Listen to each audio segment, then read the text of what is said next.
Hello friends, मैं मोहम्मद ज़करिया खान और आप देख रहे हैं सिवनी लाइव। सिवनी लाइव में मेरे साथ हैं कांग्रेस के नेता राजा बघेल और उनके साथ में हैं कांग्रेस के अन्य नेता और कांग्रेस के कार्यकर्ता। हम हमारी बात को शुरू करें इससे पहले मैं आपसे पहला सवाल करूंगा। आपने बड़ा ओजस्वी भाषण दिए थे अभी, उसके फिर हमने देखा कि किसान भी बैठे हुए हैं। क्या ज़रूरत पड़ी यहाँ पे किसानों को इस तरह से बैठने की? देखिए, यहाँ पर जो किसान हैं, बड़ी मात्रा में किसान आए हुए हैं और किसानों के आने का कारण है विधायक जी ने उनको यहाँ पर आने के लिए मजबूर कर दिया। विधायक जी की बड़बोलेपन की आदत के चलते विधायक जी पूर्व में एक बार जोश में घोषणा कर गए थे कि 4 लेन में अपनी जेब से बनाऊंगा। भगवान का आशीर्वाद उनके ऊपर रहा कि 4 लेन सुप्रीम कोर्ट के आदेश से बन गई स्वयं। एक बार जब भारतीय जनता पार्टी में विधायक जी शामिल होने जा रहे थे तो क्षेत्र की जनता से और लाल मिट्टी के किसानों से विधायक जी ने वायदा किया था कि मैं अपने आप को गिरवी रख के लाल माटी क्षेत्र में नहर का पानी लाने के लिए भाजपा में शामिल हो रहा हूँ। मेरी आत्मा तो बिल्कुल गवारा नहीं कर रही, पर आप लोगों के लिए जा रहा हूँ। लोगों ने कहा कि यदि तब भी नहीं बनी तो क्या मैं अपनी जेब से नहर बना दूंगा। अब वो जेब से नहर बने, भाजपा के उनके कार्यकाल का 5 साल पूरा होने आया, नहर का कहीं अता पता नहीं है। जो नहरें बनी हैं उनमें पानी नहीं है और जहाँ पानी है तो फूट रही है। भ्रष्टाचार का आलम यह है कि स्वयं विधायक जी भी परेशान हो गए हैं भ्रष्टाचार से।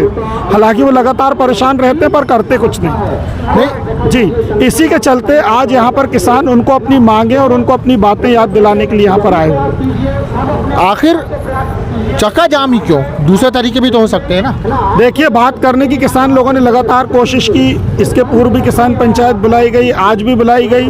विधायक जी वहाँ नहीं पहुँचे तो वे अपना मोर्चा लेकर निकले और यहाँ पर बैठ गए और उनकी मांग कोई ज़्यादा बड़ी नहीं है।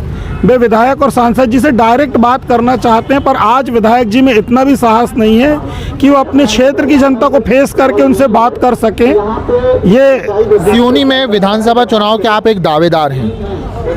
अगर आपको कांग्रेस पार्टी टिकट देती है, चुनाव लड़ते हैं आप और मान लीजिए जीत के आप विधायक बन जाते हैं, तो क्या लाल माटी के किसानों की इस समस्या को आप मुख्यतः से उठाएंगे?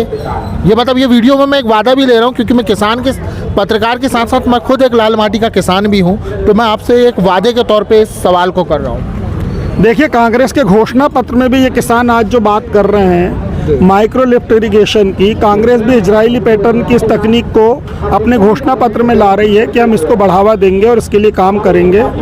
और मुझे टिकट मिलने की दशा में मेरे चुनाव का नतीजा चाहे जो हो, पर लाल माटी क्षेत्र के किसानों की लड़ाई जारी रहेगी और हम अपनी इस लड़ाई को किसी राजनीतिक फायदे नुकसान के कारण बंद नहीं करेंगे। अच्छा, एक अहम सवाल है आपसे मेरा। पिछले 33 सालों से यहाँ पे सिवनी में बीजेपी जीत रही है। विधानसभा चुनाव लगभग हम उसके दरवाजे पे खड़े हैं। क्या मुद्दे हैं सिवनी के मुख्य मुद्दे, जिन मुद्दों के साथ कांग्रेस पार्टी, आप सारे लोग चुनाव मैदान में उतरे? तकनीकी मंडल भी यहाँ पर आ रही है मनोरंजन के लिए। इन मुद्दों के साथ आप लोग चुनाव पे उतरे? देखिए, हमारा मुद्दा प्रमुख रूप से रहेगा शिक्षा। शिक्षा के क्षेत्र में सिवनी लगातार पिछड़ा हुआ। हमारे बच्चों को बाहर पढ़ने जाना पड़ रहा है। सरकारी स्कूलों में पढ़ाई का स्तर गिर गया है। सरकारी स्कूलों की हालत दयनीय है। उसको सुधारने के लिए हमारे कुछ प्लान हैं, हम उनको इम्प्लीमेंट करेंगे। यहाँ पर एक ही महाविद्यालय है, हम और महाविद्यालय और फैकल्टी खुलाने की कोशिश करेंगे। इसके साथ ही साथ स्वास्थ्य की दिशा में विधायक जी द्वारा जो शगुफा छोड़ा गया है और केवल मेडिकल कॉलेज की बिल्डिंग बनाकर खड़ी कर दी गई है जिसकी कि ICMR से मान्यता नहीं है, हम उसकी लड़ाई लड़ेंगे, उसको लेकर आएंगे। विधायक जी की नेग्लिजेंसी और सांसद जी की नेग्लिजेंसी के चलते जो रेल 2 साल में चालू होना था वो 6-8 साल में चालू हुई है और उसमें भी गिनती की रेलें चल रही हैं जिनसे कि सिवनी का कोई आर्थिक विकास नहीं हो रहा है। हम और ट्रेनें बढ़वाने की कोशिश करेंगे, उनके फेरे बढ़वाएंगे। हम रोजगार, जो कि यहाँ की एक बड़ी प्रमुख समस्या है, इससे क्षेत्रीय व्यवसाय, कृषि और इन चीज़ों को जोड़कर रोजगार का सृजन करने की कोशिश करेंगे।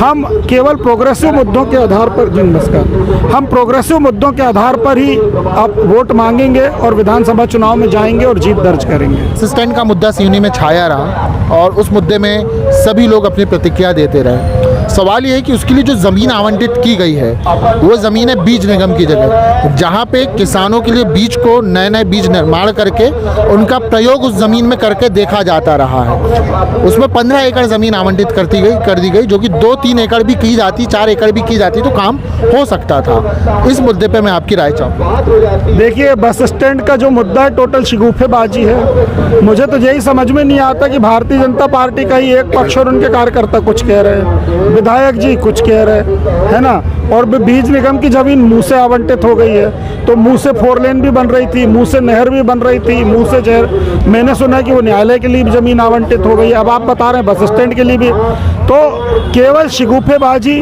झूठ, जहाँ जो जैसा मिला उसके हिसाब से बातें करना इस समय सत्ता पक्ष की आदत बन गई है। इन किसी भी मुद्दों में कोई दम नहीं है। ये थे हमारे साथ कांग्रेस के नेता राजा बघेल जी, जिनसे हम बात कर रहे थे। फिलहाल लंबी चर्चा हुई, हमारी यह चर्चा आपको कैसी लगी? सिवनी लाइव पर देख रहे हैं तो YouTube चैनल पे देख रहे हैं तो सब्सक्राइब करें, Facebook पेज पर देख रहे हैं तो पेज लाइक करें और कमेंट बॉक्स में प्रतिक्रिया देकर बताएं कि हमारी यह बातचीत आपको कैसी लगी। फिर मिलेंगे।